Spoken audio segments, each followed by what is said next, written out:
আশা করি সকলে অনেক অনেক ভালো আছেন। আগামীকাল ফুডের পরীক্ষায় হিউজ পরিমাণে স্টুডেন্ট পরীক্ষায় অংশগ্রহণ করবে। সকলের জন্য শুভকামনা।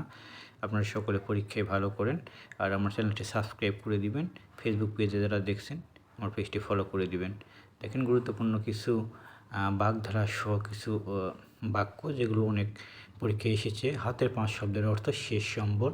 সুন্দর মাত্র একটা আকর্ষণ শক্তি আছে। এখানে সুন্দর বিশেষ্য শব্দ। তুমি না বলেছিলে আগামীকাল আসবে, এখানে না শব্দটি হ্যাঁবাচক অর্থে ব্যবহৃত হয়েছে। যেই তার দর্শন পেলাম সেই আমরা প্রস্থান করলাম। মিশ্র বাক্য। রবীন্দ্রনাথের নাটক চতুরঙ্গ শাহনামা রচনা করেছেন ফেরদৌসী। শরতের শিশির সুসময়ের বন্ধু। ভাষা মানুষের মুখ থেকে কলমের মুখে আসে, উল্টোটা করতে গেলে মুখে শুধু কালি পড়ে। এই কথাটা বলেছেন প্রমোদ চৌধুরী। আমার সন্তান যেন থাকে দুধে ভাতে, প্রার্থনাটি করে ঈশ্বরের পাটনি। আর কাশবনের কন্যা একটা উপন্যাস, এটা শামসুদ্দিন আবুল কালাম লিখেছে। এটা প্রাইমারি পরীক্ষায় অনেকবার এসেছে। সব কয়টা প্রশ্নই খুব গুরুত্বপূর্ণ। গুরুত্ব সহকারে দেখবেন আর আমার চ্যানেলটি সাবস্ক্রাইব করে দিবেন।